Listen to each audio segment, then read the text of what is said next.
At that time, Prabhupada lived in a grass hut. There was no other place to live in. I remember Prabhupada one time was sitting in the grass hut and he just said, this grass hut is in the mode of goodness.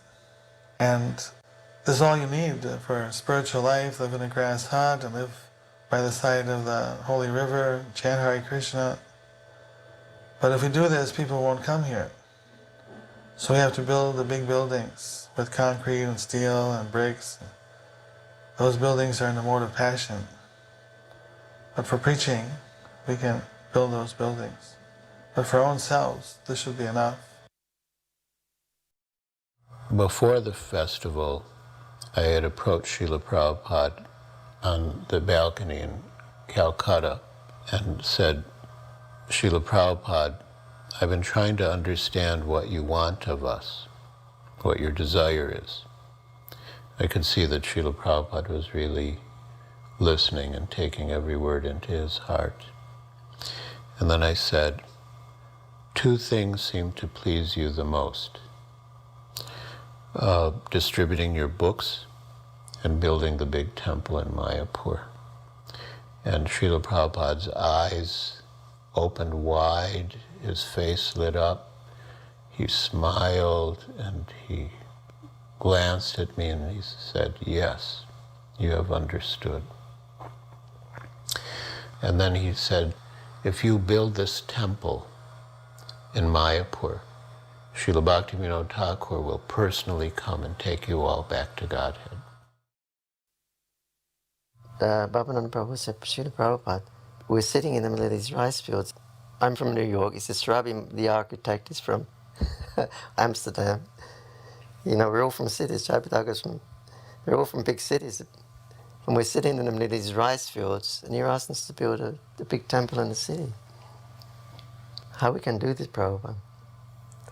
And he said, Prabhupada, where will all the money come from? And Prabhupada said, Bhavananda is always thinking, where will money come from? He said, actually, here you have Radha Madhava. He said, Madhava means the husband or goddess of fortune. Simply serve Madhava nicely and everything will come. You don't have to worry about money. Well, Prabhupada, we don't know where to start even. They had the design for the Lotus building and you know, where to put it. We're really bewildered, standing in the middle of rice fields. You know, Prabhupada, he didn't procrastinate, as we say. So Prabhupada said, come with me. We had 3 acres of land at that time, 1 strip of land from the road. So Prabhupada, he put a clod of earth down, then he just paced so far down, then he put another clod of earth, then he just turned and he paced the other way, put another clod of earth, paced up the other end. So he put 4 clods of earth and he said, build it here. That was it. This is Prabhupada establishing the Anantasesha in 1972. He invited all of his godbrothers to come. And many godbrothers had already left, so there were disciples of godbrothers, his spiritual nephews. So he invited them all to come. And then he spoke to them that Srila Bhaktisiddhanta Saraswati Thakur wanted us to all work together. So why don't we all combine and work together? Now I have temples around the world, and I can give you some devotees from foreign countries to help the preaching. We should all work together. But they didn't accept. Didn't really say anything. He had told us to dig a pit, and we dug a pit about 15 feet deep and probably around 6 to 8 feet wide with a bamboo ladder going down inside. He said he was going to set the cornerstone. We had no idea what setting a cornerstone was going to be like. But apparently his friend and godbrother Puri Maharaja had come bringing a little solid 24-karat gold Anantasesha. It was about 1.5 inches high. So Prabhupada was going down in the pit, and Ashoka Amrita was holding the ladder. And then somebody came up, Prabhupada wants you. What? He wants you to go down in the pit. Why he wants you to go down in the pit? And I saw Prabhupada is walking down the ladder, and I came over, and I went down in the pit with Srila Prabhupada. And to me, it was symbolic enough. I'm in a pit with a ladder and Prabhupada, what more do I want? We gather an accumulation of bricks, and then a bucket comes down with mortar and a trowel. So I didn't know what to do. And Prabhupada said, just gestured at us. We are building a temple here, he said like that. So I pick up a brick and I butter it with mortar and I set it down, and then I put another one and I start to set it just very nicely like a chimney or something of that sort. Prabhupada said, no, not like that. And I said, how? He said, every which way. When he said every which way, he meant randomly. And though I started building, and I built this thing, and there was a gap in the middle, and the Srila Prabhupada came and placed the Ananta Sesh and said, put more. After I'd pretty well hidden the deity with bricks, he told me to go up, and the others came down. So he went down, you see that ladder, bamboo tied together with pieces of string. He goes down and he comes up, and everybody's kind of, his all godbrothers are there, we're all there. And he said, now sees Brahmananda, Gargamuni, Devananda, Tamal Krishna's there. And so everybody kind of were thinking, who's going to speak? Who's going to speak?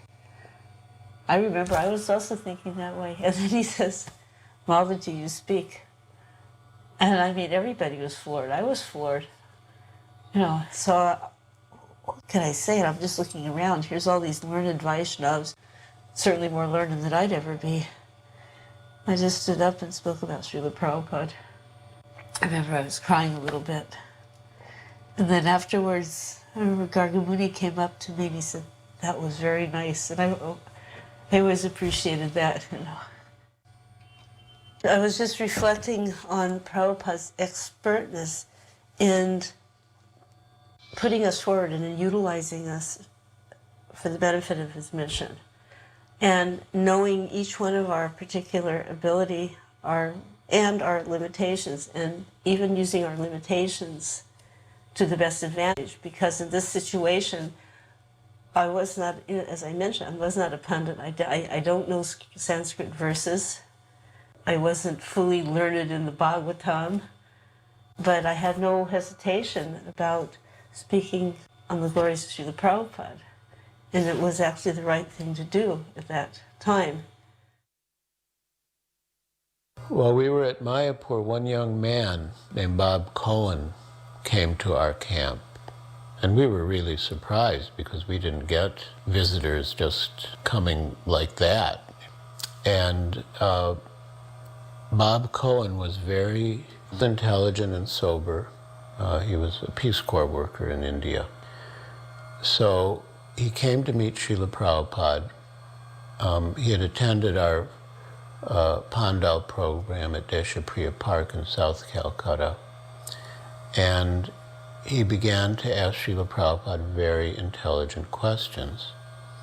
And Srila Prabhupada gave very elaborate answers. And it became a regular routine that Bob would come and ask questions to Srila Prabhupada. And knowing that there was going to be an important discussion, I would ask Srila Prabhupada, should I call the others? And he would say yes.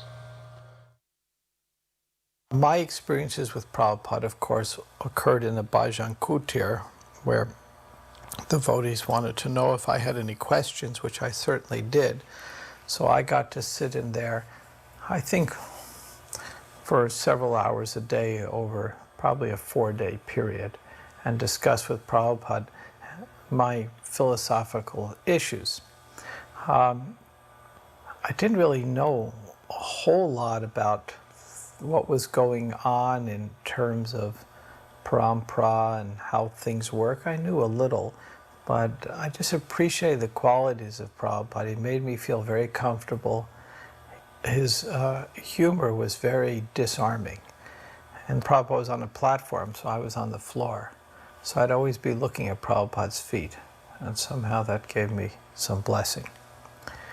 One of the most dramatic moments for me personally is when I realized it's time for me to leave Mayapur. Because the night before, on Gaur Purnima night, Jamuna had come to me with tears in her eyes. And I remember the moon reflecting in her eyes, and she had tears and said, "You are so fortunate. Prabhupada spending so much time with you." She said it with such conviction that I was completely overwhelmed. And I realized that I might have to surrender. So I went behind the temple, behind the pandal, and just collapsed in the rice paddies and started crying. I said, I can't give everything up. So the next morning, Prabhupada called for me again, asked if I had more questions. I said, thank you very much for what you've done, but I have to leave now. I have to get back to my teaching, which Peace Corps had no idea where I was or what I did, so I could go back or not go back. And Prabhupada said, don't talk L-E-A-V-E. He spelled it out. Talk L-I-V-E. Don't talk leave, talk live. So I said to Prabhupada, so you want me to stay longer? He goes, yes. I said, well, if you tell me to, I will. And then he said to me, good boy, the same way you would say it to your pet. So at that time, in my heart, I felt I had become Prabhupada's pet, not realizing that I, in essence, had accepted him as my guru, though. When I think back at it, after that time, I was sold out to Prabhupada. A minor incident, but for me, it was very major. And Prabhupada timed it just perfectly well to capture me.